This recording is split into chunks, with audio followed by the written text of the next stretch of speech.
and my question has to do with affirmative action, and I mentioned several times earlier.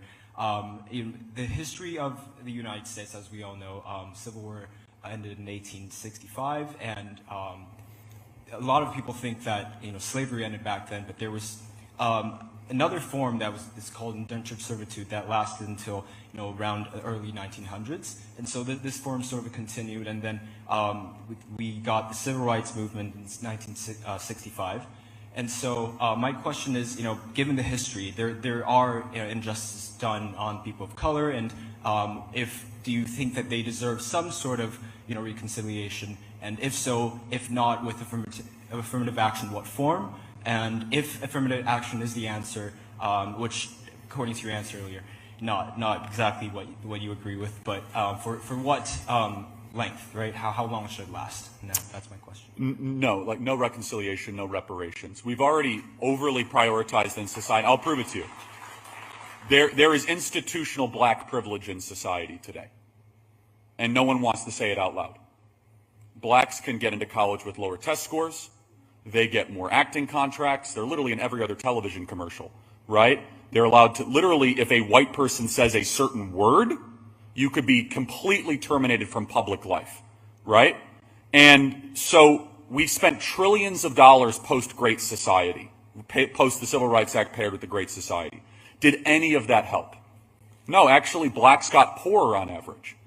And so before the Great Society, 75% of blacks growing up in America had a father and a mother in the home. Now that number is anywhere between 20 to 25%. So America got significantly less racist. We spent trillions of dollars in our urban corridor. We implemented affirmative action in our government hiring practices, in our corporate hiring practices, in our college admissions. And yet blacks on average are poorer than they were in proportion to the 1960s. What changed? And the answer is that we are not confident, we're not honestly courageous enough to empower black voices to say, hey, you have to fix the problem in your own communities. It's not about white guilt or white pandering. It's about, how about you stay with the woman you impregnate? How about you stop embracing gangster rap culture? How about you stop listening to music that glorifies the worst part of society? And people are afraid to say this, and Thomas Sowell wrote an entire book about it. And the affirmative action creates race resentment is what ends up happening.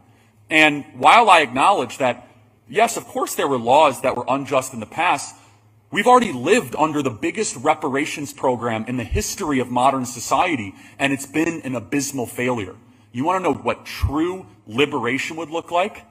Black America taking responsibility for their actions and doing the 3 to 4 things that are necessary to succeed in America. Getting married before you have kids, graduating from high school, get a job, any job, and not committing crimes. This is what drives me nuts about the looting stuff, is that people say, well, it's just a matter of, it's a matter of survival. How about you stop acting like a criminal?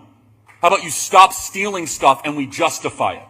And the more that we do that, the more we are building a baseline of an acceptance. And here's the thing, just so we're clear. Blacks make up about 12% of the American population. More specifically, black men, 6% of the American population. They're responsible for 60% of the murders. That's a thought crime. You have 6% of the American population doing 60% of the murdering. And yet white people are the problem? No. It's black privilege, and I'm not afraid to talk about it. Thank you. Appreciate it. Welcome back to Breakdown Friday. Joseph Ward, Professor Carl Tone Jones, Patrick Irvin. We are here breaking down this clip from Charlie Kirk, basically telling black people that we need to take responsibility for what has happened to us in America, because it's our fault. Everything that has happened to us is our fault, because America rolled out the red carpet to help fix the wrongs that they have done to us. And we just haven't seen it. Charlie Kirk seen it, but we haven't seen it. And, we're doing a horrible job of taking responsibility and making sure that we take care of our lives and put condoms on and stuff. So we're going to get into this. We're going to break this down, because we got a lot to say about this. We got a whole hell of a lot to say about this, Mr. Charlie. So it's funny, his name Charlie Kirk, Mr. Charlie. So Pat, You already own one, man. So look, go ahead and start with you, man. What are your thoughts on what Charlie Kirk was saying about basically, black privilege and black people needing to take responsibility for what has happened to us in America? This is one that I wish I would have watched. I wish I would have watched it earlier. I wish I was privileged enough to watch this earlier. Because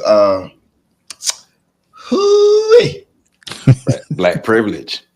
That man said a whole lot. Now let's start with what I agree with. There's actually something he said that I agree with. It's a couple things. Yeah. One of the most prominent ones that he said that I agree with is that black people need to take responsibility for our situation, our current situation. I agree with that. We do. We need to take responsibility for our current situation. Now, I disagree with his reasonings. I think we need to take responsibility for it because the people that created the situation that we're currently in are not going to take responsibility for what they did. So two people can't just sit back and not take responsibility for the negative situation if you want it to get better. Even if the victim has to take ownership of the problem to start changing it, that's what has to happen. In the black community, we're in a fucked up space. And in order for it to change, somebody got to take responsibility. White people ain't going to do it. So by default, it's on us. It's on us. The rest of that bullshit, he was talking at both sides of his neck, man. Look, man, first off, unemployment rates for black is like 6%. Okay? Let's start there. It's 6%. Using the number that he used. I'm sure it's the number that he used because he didn't bother to elaborate on what he meant by unemployment. And when they don't bother to elaborate, they try to give themselves some wiggle room to reframe the conversation and throw out 6%. So it's 6%. So we are getting jobs, sir. Numerically speaking, there are more white people in poverty than black people. Only about 25% of the black community, which is large, but only about 25% of the black community are actually living in poverty, sir. Mm-hmm. So it ain't that we all broke. High school graduation rates, blacks graduate from high school at 80%. So it's not that we're not graduating high school. Like literally half the things you said do are being done and have been being done, but you're not going to address the issue. And I don't even think he knows what privilege is. Is that fair to say? Yeah, he don't. Because because you see how he went on to try to explain what our privilege was. Right. I don't get that, but yeah, okay. I think they play dumb.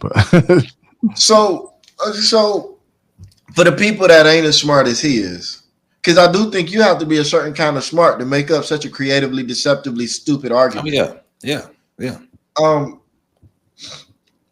Privilege is the benefits that you get from society and from other people's in power for being a member of their group. Or being a member of a group that is supported by them. So even when he said we've given, he made mention of blacks getting government jobs. I ain't never heard of nobody getting rich from a government job. I mean, have you ever heard of anybody becoming even 100,000 there from a government, like from starting at the bottom of the government and working there? What is he talking about? Yeah, because he did frame that as if black people getting high level government jobs. Right, like black people get jobs in the government, sure, and the people that are the secretaries and department heads and bureau chiefs, those are overwhelmingly white people that overwhelmingly did not work their way up through the government system. They got hired into that position. So, like all of the things, how about you how about you marry the woman you have sex with? Well, we were doing that. And then so it becomes disingenuous for you to say. Because he asked the question, well, why did it change? Well, why did it change? Because you never answered that. Right. No, it didn't change.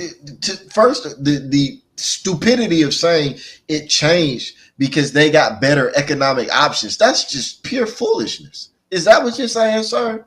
I gotta believe that your parents did not allow something as stupid as that to be raised in their house. So I'm not accepting that. But then we go on. So he's talking about what he say. What he says so much dumb shit. Yeah. What changed? He's talking about how about you stop glorifying and celebrating music that, oh, sir, do you know that the vast majority of that negative music is supported by your people, your children? I'm just saying. It ain't been a black artist go platinum purely off a black fan base in the last 50, 60 years, if ever. Okay? Hip hop is thriving because white people are purchasing it. It's not. So even to that, gang violence is less than 1% of the black population. What are we? Yeah. Yeah. All right, I'm gonna land. Go ahead. Yeah.